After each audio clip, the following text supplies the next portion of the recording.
반갑습니다. 부동산 플랜 강민재 팀장입니다. 지난 영상에서는 특별공급 청약 신청하는 방법에 대해 살펴봤었고, 이어서 이번 영상은 일반 공급 1순위 청약 신청하는 방법에 대해 바로 살펴보도록 하겠습니다. 청약 신청은 인터넷뿐만 아니라 모바일로도 가능합니다. 저는 오늘 인터넷으로 청약 신청하는 과정을 설명드릴 텐데요. 인터넷에서 청약 홈을 검색해 접속하고 화면 좌측 상단에 보이는 마이 페이지에서 공동 인증서 혹은 네이버 인증서 로그인을 합니다. 지난 영상에서도 말씀드렸지만 청약 신청은 아무 때나 하는 것이 아닙니다. 입주자 모집 공고문에 나온 분양 일정에 따라 청약 접수가 진행되는데요.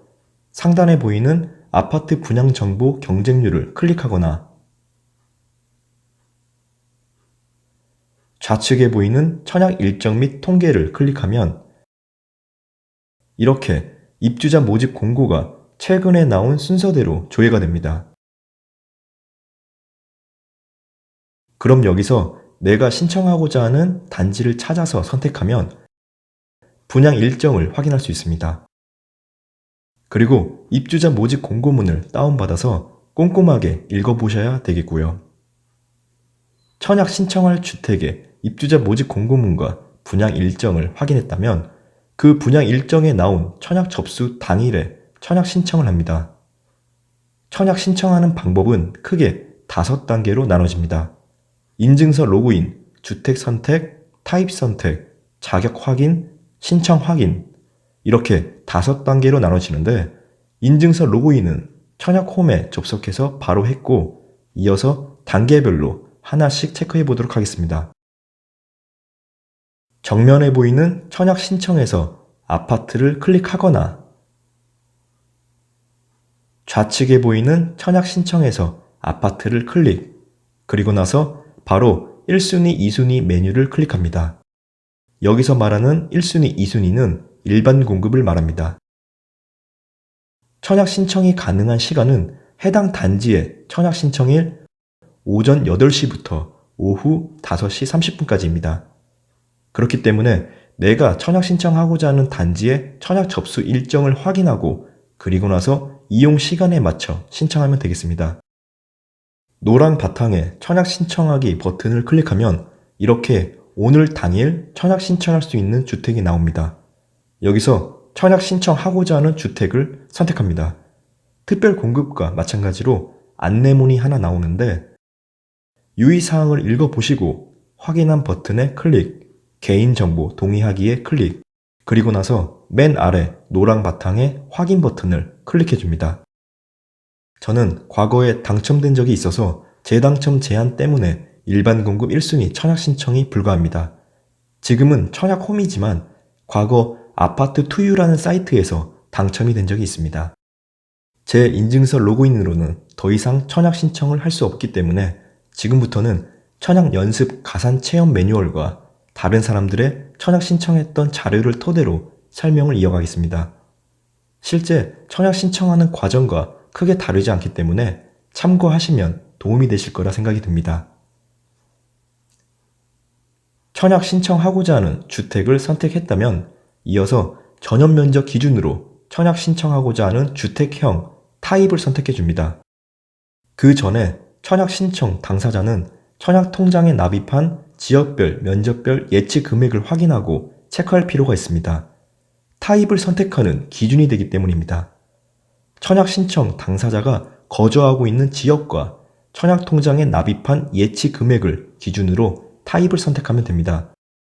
예를 들어 서울특별시에 거주하는 A씨가 청약 통장에 납입한 예치 금액이 300만 원이라면 전용 면적 85제곱미터 이하의 주택형 타입에만 청약 신청을 할 수 있고 그 이상의 중대형 평형대에는 신청할 수가 없습니다. 선택의 폭이 제한되기 때문에 청약 신청하기 전에 예치 금액을 반드시 확인해야 되는 이유입니다.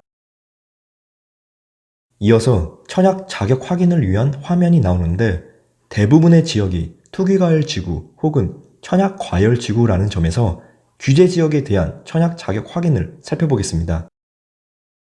규제 지역의 일반 공급 1순위 조건으로 본인이 세대주인지, 무주택 세대 구성원 중 과거 5년 이내에 다른 주택에 당첨된 자가 있는지, 2주택 이상을 소유하고 있는지 자격 확인을 체크합니다. 그리고 나서 거주지 확인을 하는데 입주자 모집 공고일 기준으로 주민등록상 주소를 선택해 줍니다. 청약 신청하는 당사자가 해당 지역인지 기타 지역인지 선택해서 체크해 줍니다.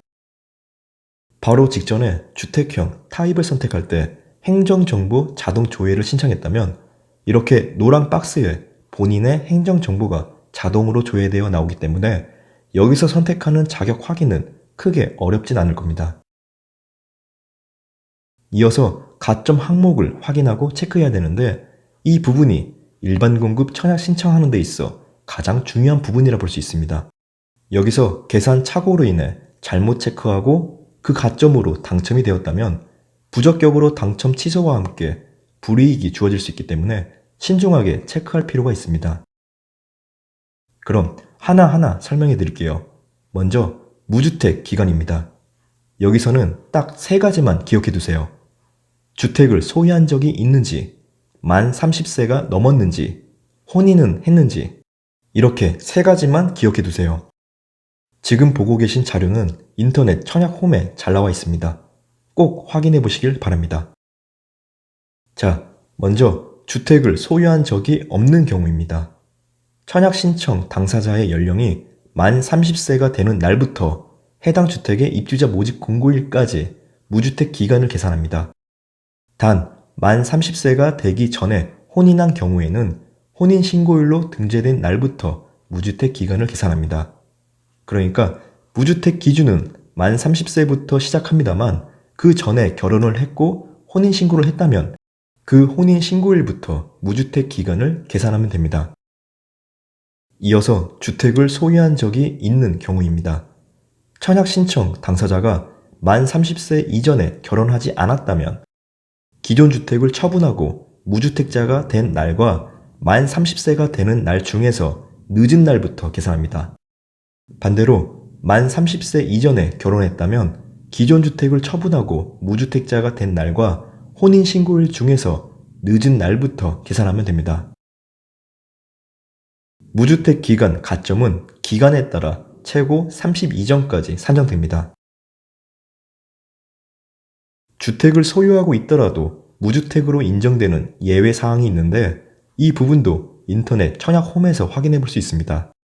스스로 판단하기 힘들고 헷갈린다면 청약 신청하고자 하는 주택의 공식 홈페이지에서 대표 전화로 문의하셔서 피드백 받으시면 됩니다.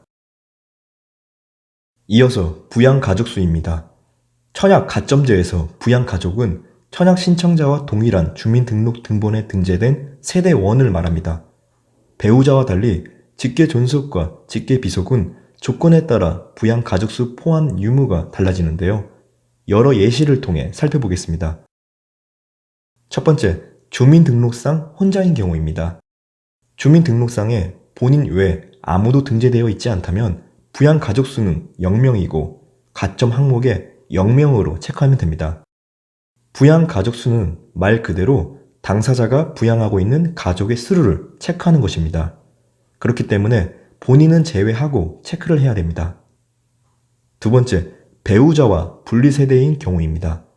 혼인은 했는데 여러 사정으로 인해 배우자와 주소지가 다르게 되어 있다면 그래도 1세대를 보고 가족 수에 인정이 됩니다. 그렇기 때문에 본인 제외하고 가점 항목에 1명으로 체크하면 됩니다. 세 번째, 직계존속, 부모님이 등재되어 있는 경우입니다. 직계존속이 청약 신청자와 함께 주민등록상에 3년 이상 등재되어 있다면 가족 수에 인정이 됩니다. 단, 직계존속은 무주택이어야 합니다.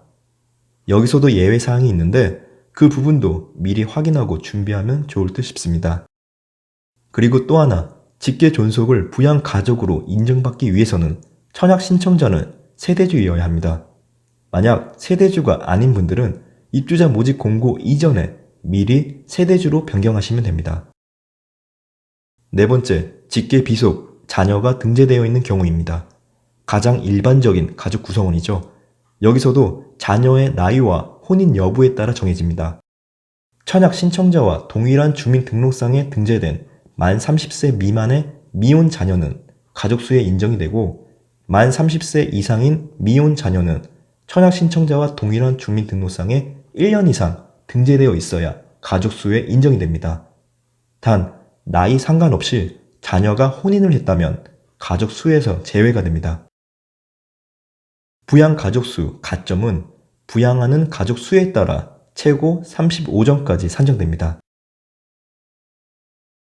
자, 마지막으로 청약통장 가입일, 가입 기간은 청약홈 메인 화면에 청약 자격 확인, 청약통장 가입 내역을 통해 당사자 본인의 청약통장 가입일을 확인할 수 있습니다.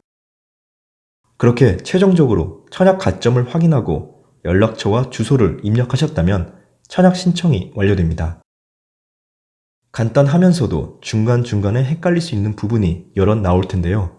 청약 당사자 본인에게 적용되는 제한 사항이나 청약 가점을 미리미리 확인하고 가산 체험과 같은 청약 연습을 통해 차근차근 준비해 간다면 어떠한 불이익 없이 순조롭게 청약 신청을 할 수 있을 거라 봅니다.